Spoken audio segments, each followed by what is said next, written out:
Bonjour, encore une fois.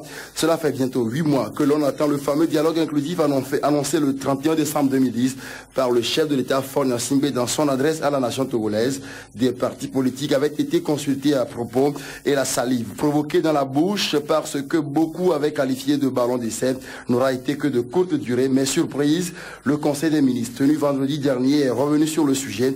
Selon cette réunion ministérielle, le dialogue c'est pour bientôt, mais avant cela, il faut restructurer le cadre permanent de dialogue et de concertation, le CPDC donc. Alors, comment les partis de l'opposition réagissent-ils suite à cette nouvelle promesse? Le week-end dernier, lors de la célébration des 3 ans de son parti au but, Gabriel Mensa Agboyome Kodjo a déclaré qu'il est favorable au dialogue, mais il pose quelques conditions, dont la lumière sur les allégations de menaces de mort qui planent sur les journalistes et même sur sa personne. Agboyome Kodjo au micro de Félix Namtougli. Nous irons au dialogue. Mais avant d'aller au dialogue là, vos problèmes là, vous allez nous les communiquer. Nous en connaissons, hein, mais on ne les connaît pas plus que vous. Vous êtes menacés aussi, non? Moi aussi, quand je sors de chez moi, il y a au moins une dizaine de émigrants, de Mercedes, des flics, des émigrants qui me suivent. J'ai signalé ça à l'ATA. L'ATA a dit que si quelqu'un est menacé, on lui dit, il va envoyer. Je suis ancien Premier ministre. Je suis ancien président de l'Assemblée nationale. Moi, je n'ai pas un flic chez moi, mais il y a d'autres anciens premiers ministres qui ont un camp chez eux. Alors, on est où? Quelqu'un a juré sur la Constitution, hein, qui va respecter la Constitution et que de tout temps, il va protéger ceux-ci, sont sérieux. Alors, moi, je me dis, le combat continue. Nous ne pouvons pas être la risée des voisins. Je ne veux pas dire qu'on est plus intelligent qu'eux, mais il y a quelque chose ici qui n'ont pas. Et puis il y a quelque chose dans nos sous-sols qui n'ont pas. Je veux que les Togolais soient heureux. Je veux qu'ils bondissent leur torse quand ils sortent. Oui, je viens du Togo.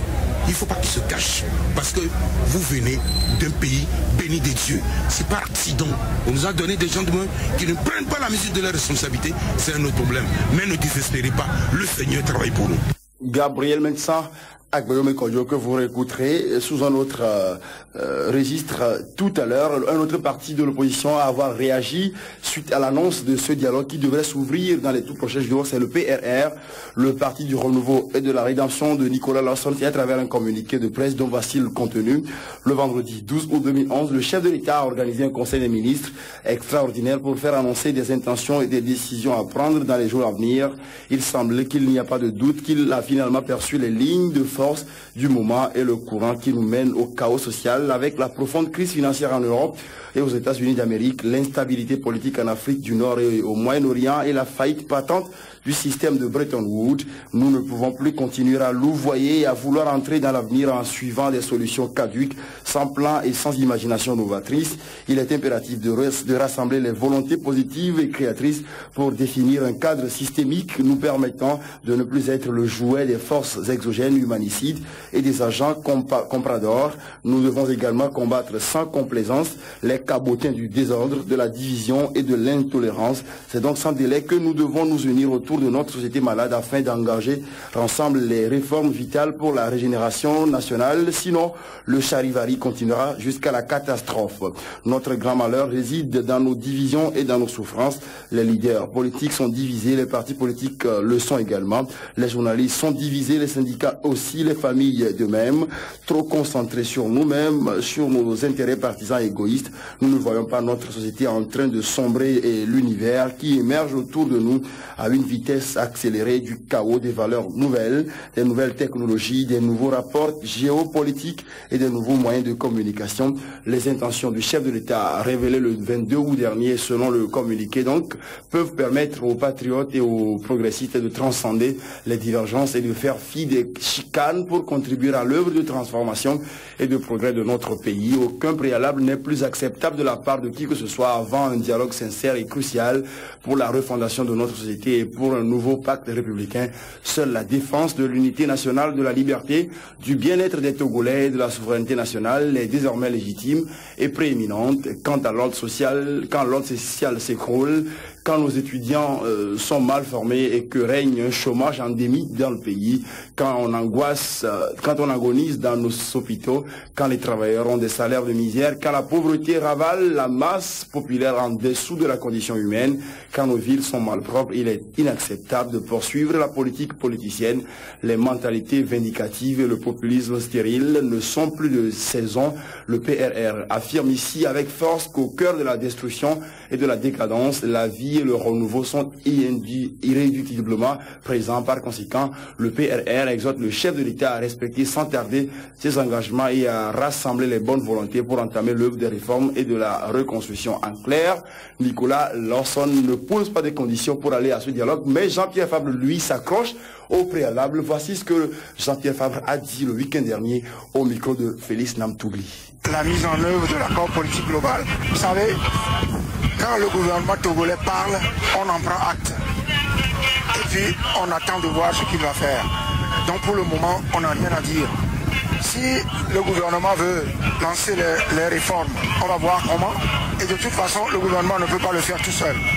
Il a besoin de nous pour le faire, puisque ça doit être des réformes consensuelles. Donc nous attendons. L'ANC ne se prépare pas pour les élections. L'ANC se prépare pour mobiliser les Togolais à arracher les conditions pour des élections justes et honnêtes. Mais la mobilisation de l'ANC ne vise pas nécessairement les élections. Parce que les conditions pour aller aux élections, notamment le respect de la loi, ces conditions ne sont pas réunies au Togo. Il faut d'abord que ces conditions soient réunies avant qu'on parle d'élections. La mobilisation pour laquelle nous invitons les populations togolaises vise à obtenir les conditions des élections et non pas à se préparer pour les élections. Obtenir la soumission de l'État à la loi. L'instauration de l'État de droit, c'est l'objectif que nous poursuivons. Ce n'est pas la préparation aux élections. Si l'État de droit est instauré, il n'y a aucune raison que nous n'ayons pas aux élections. Mais nous ne pouvons pas aller aux élections alors que l'État togolais a pour principe de ne pas respecter la loi. Nous empêcherons toute élection qui se déroulera dans les conditions que nous connaissons au Togo. Jean-Pierre Fabre, le président national de l'ANC, l'Alliance nationale pour le changement, qui déclarait, vous l'avez suivi, que ces réformes ne pourraient jamais se faire sans leur participation. Donc, fidèle à ces conditions, Jean-Pierre Fabre n'entend pas aller à un dialogue de dupes. En tout cas, c'est ce qu'il déclarait le week-end dernier lors de la traditionnelle marche de protestation du FRAC contre la réélection de Faure Gnassingbé, qui a été encore observée samedi dernier. Et cette marche, il faut le dire, a été marquée par la présence de Brigitte Amegavi de la diaspora, qui est venue apporter son soutien et celui de la diaspora au combat pour la libération du peuple togolais. Et c'est s'agissant de la dernière sortie du gouvernement sur les réformes institutionnelles constitutionnelles que l'ANC et les différents leaders des autres partis formant le FRAC sont intervenus samedi dernier. Alors, Monsieur Agboyo Mekodjo, selon vous, quels devraient être les grands chantiers à ouvrir aujourd'hui pour que le Togo puisse espérer sortir de son inextricable crise sociopolitique? Les chantiers, oui. Qu'on crée un cadre électoral stable, fiable, qui garantit donc l'équité, le traitement égalitaire de tous les candidats, le financement des partis politiques, la transparence électorale, la vérité des urnes. Que celui que les électeurs auront désigné donc au travers des urnes soit celui-là qu'on proclame à la CENI et également à la Cour constitutionnelle. En tout cas, nous faisons le combat. Nous pouvons mobiliser tous les Togolais de voter pour nous. Mais si on ne corrige pas le cadre électoral, je ne souhaite pas à mon pays de connaître le syndrome ivoirien. Dans tous les cas, nous nous battrons pour que les prochaines élections soient transparentes. Et donc, en termes de chantier, voilà, nous l'avons commencé. Les résultats, ce n'est pas de gaieté de cœur que le gouvernement de Moussa est attendu. Depuis 2006, qu'on a signé donc la PJ, pour attendre 2011, pour en faire une communication de Moussa le vendredi dernier.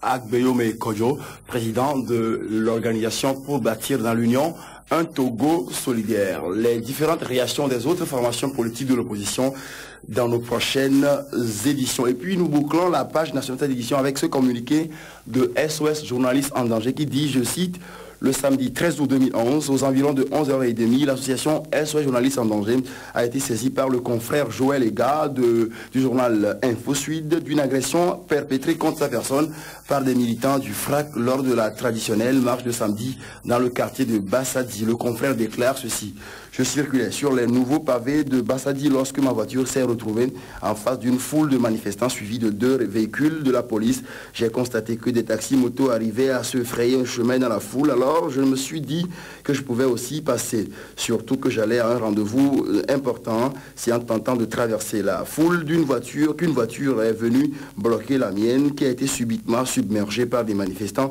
très excités qui ont commencé par ouvrir ma voiture. Ils m'ont demandé de rebrousser chemin, ce que je ne pouvais faire puisqu'il n'y avait plus d'espace pour manœuvrer. Pendant que les discussions se déroulaient et que je faisais comprendre à certains que je suis journaliste, j'ai été pris à partie par le garde du corps d'un leader qui m'a fait sortir de la voiture, m'a violenté et déchiré mon habit. Ce sont les forces de l'ordre qui m'ont extrait de la foule et je me suis rendu au commissariat pour porter plainte. Le confrère a cependant pris soin de préciser à l'association SOS Journalistes en danger qu'il ne se trouvait pas sur les lieux dans l'exercice de la profession de journaliste, mais qu'il était en train de faire des courses comme tout citoyen. SOS Journalistes en danger. Dans le souci de connaître les tenants et les aboutissants de cette affaire, a approché un responsable du FRAC qui a également donné sa version. Vous savez que chaque samedi, nous manifestons dans les rues de Lomé, mais compte tenu des travaux en cours dans la ville, nous sommes parfois amenés à changer d'itinéraire et ce samedi, nous avons emprunté les nouveaux pavés de Bassadi. C'est donc en avançant que la foule s'est retrouvée en face d'une voiture qui tentait de forcer le passage, à approcher les jeunes de la sécurité, lui faisait comprendre de repousser chemin. Le conducteur a déclaré qu'il ne pouvait le faire parce qu'il se rendait à un important rendez-vous. Face à l'insistance des jeunes, le conducteur a rétorqué à plusieurs reprises: s'ils savent qui il est. La tension est vite montée, suivie d'une altercation. C'est après l'incident que nous avions appris que le conducteur était un journaliste. Même en étant journaliste, rien ne l'autorisait à forcer le passage dans une manifestation encadrée par les forces de l'ordre. Le confrère Joël Ega et le responsable du FRAC ont déploré l'incident tout en manifestant leur disponibilité pour une confrontation. Poursuit le communiqué qui conclut: SOS Journalistes en danger déplore cet incident malheureux qui a débouché sur une altercation et invite les uns et les autres à faire preuve de tolérance pour ce genre de situation.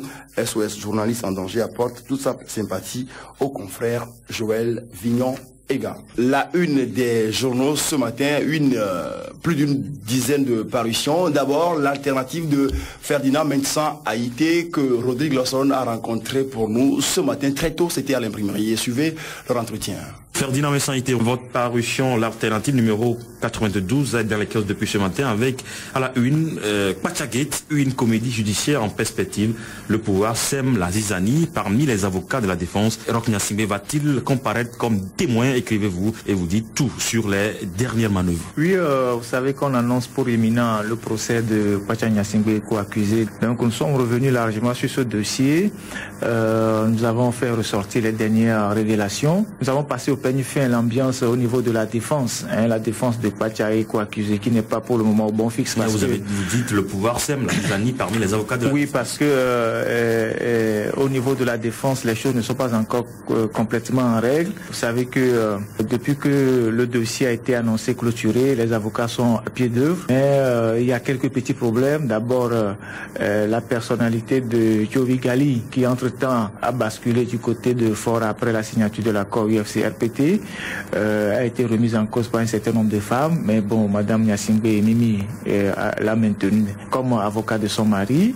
Et il y a aussi un autre avocat, Maître Botokro, qui lui n'est pas contesté par les femmes, mais plutôt par ses propres confrères, dont certains estiment que sa présence est suspecte parce que il serait un très proche de Fort Gnassingbé.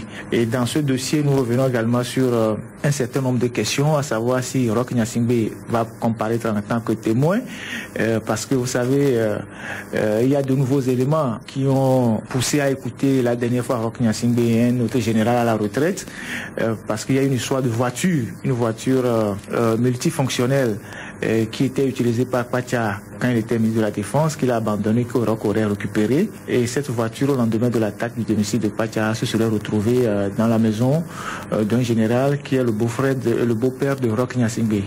Et donc cette voiture a été aussi incluse dans le corps du délit. Mais c'est une voiture, comme je l'ai dit tantôt, qui a de multiples fonctions, c'est-à-dire qui fait du renseignement, qui fait des écoutes, tout ça. Et la question de savoir pourquoi on a mis cette voiture dans le corps du délit alors que Pacha ne l'utilisait plus. Donc ce sont des zones d'ombre. On se demande comment est-ce que le procès va se dérouler parce que vous savez, la chambre judiciaire de la Cour suprême, c'est quelque part dans le quartier de Baie, dans l'ancienne primature, et cette chambre ne dispose pas suffisamment de place pour contenir tout le monde. On ne sait pas vraiment comment ça va se passer, mais on attend de voir. Un grand dossier à lire aux pages 3, 4 et 5 de votre journal. Santé, dilapidation des 10 milliards de francs CFA du projet BIDC. Et vous titrez le conseiller de fort, colonel Badjouna Soye, dote les hôpitaux de matériel de très mauvaise qualité et non fonctionnel. De quoi s'agit-il, Ferdinand? Oui, vous savez que vous vous souvenez de cette histoire d'inauguration d'un scanner à l'hôpital au CHU Tokoin qui a tourné court. Le chef de l'État n'est pas venu sur les lieux parce que, semble-t-il, les matériels qu'on avait achetés étaient assez défectueux.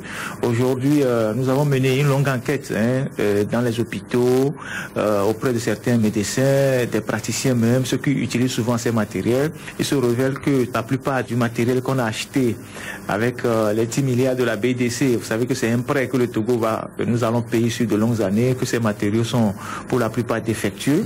Je donne juste pour quelques exemples les scanners, on en a acheté 3, il y a un au CHU Tokoin, un au CHU Campus et un à Kara. Celui de Kara ne fonctionne pas aujourd'hui, mais celui de CHU Tokoin fonctionne, mais on a souvent recours aux pièces du scanner de Kara pour pouvoir faire fonctionner le scanner de Lomé. Et pourtant, ce matériel devait être de matériel neuf. Il y a d'autres instruments qu'on a achetés, des tables d'opération, tout ça qui se révèle suffisamment défectueux. Donc c'est un scandale. On ne comprend pas pourquoi l'État ne fait pas la lumière sur cette affaire, surtout que le Togo a eu recours à un prêt pour pouvoir doter les hôpitaux de bons matériels et à la fin, on achète des matériels qui sont plus défectueux que ce qu'on utilisait avant. Ça pose un certain nombre de problèmes. Et vous vous intéressez également ce matin au phosphate carbonaté. Avec ce titre, le gouvernement de force s'apprête à attribuer des licences d'exploitation à un groupe australien pour 20 siècles.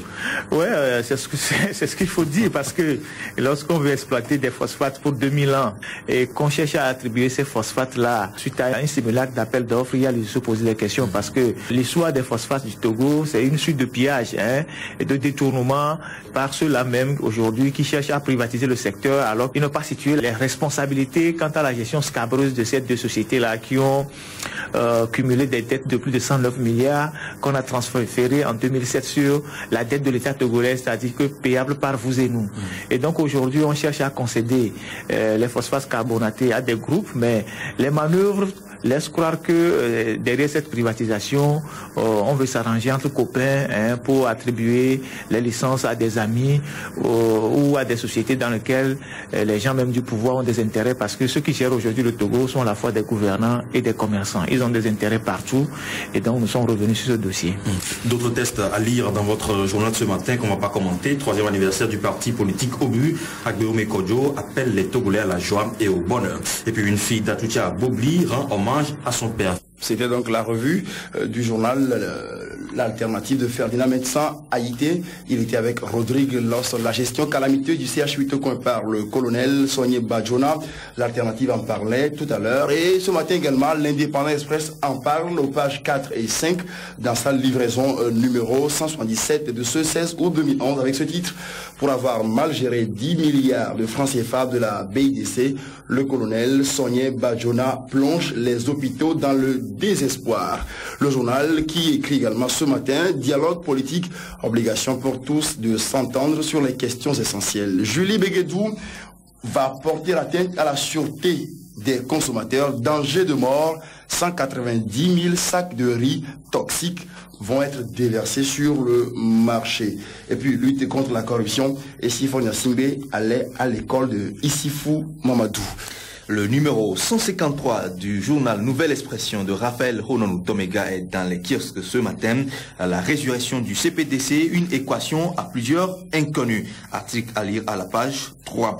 Au but, 3 ans, les festivités ont eu lieu à Balimé. Rafle dans les quartiers Kéké et Kélegougan, vendredi, des dizaines de citoyens arrêtés, des motos saisies. Et puis, le journal Metananka conseille des ministres du 12 août, 60 nouveaux bus dans les grandes artères de Lomé. Et justement, parlant de ces 60 bus sur les artères de Lomé dans quelques jours, eh bien, le potentiel en parle ce matin. Après les riz sémaphores, les bus forts. Ça, c'est une nouvelle trouvaille, une nouvelle stratégie pour les législatives de 2012. C'est une interrogation du journal qui publie ce matin également un article sur l'affaire de tentative d'atteinte à la sûreté de l'État confidentielle.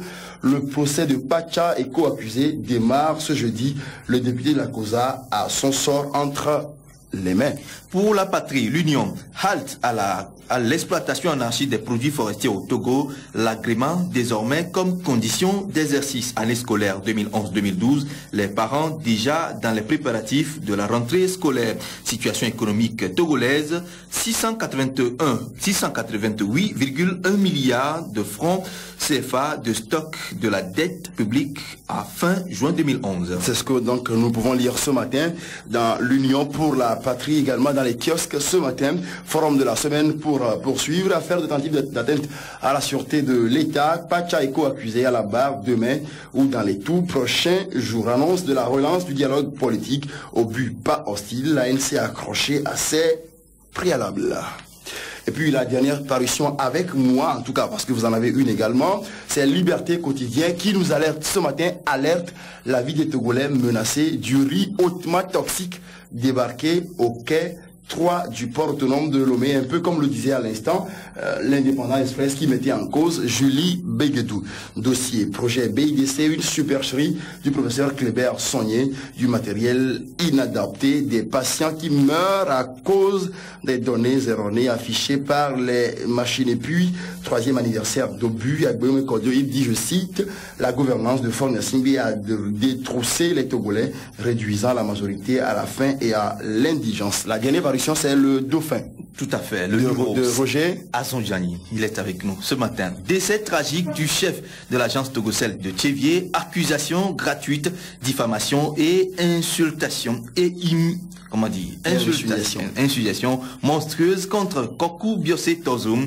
C'est l'information que nous révèle ce matin Roger Azonjani. Confidentiel, Fort rejette la démission du ministre Pascal Bodiona et puis 3 millions de francs CFA pour empoisonner Madame Pasteur Abitor. Et le bruit a couru cette semaine que Madame Abitor Makafu est décédée. Beaucoup de bruit pour un gros rien finalement. Merci beaucoup Patrick Degbevi.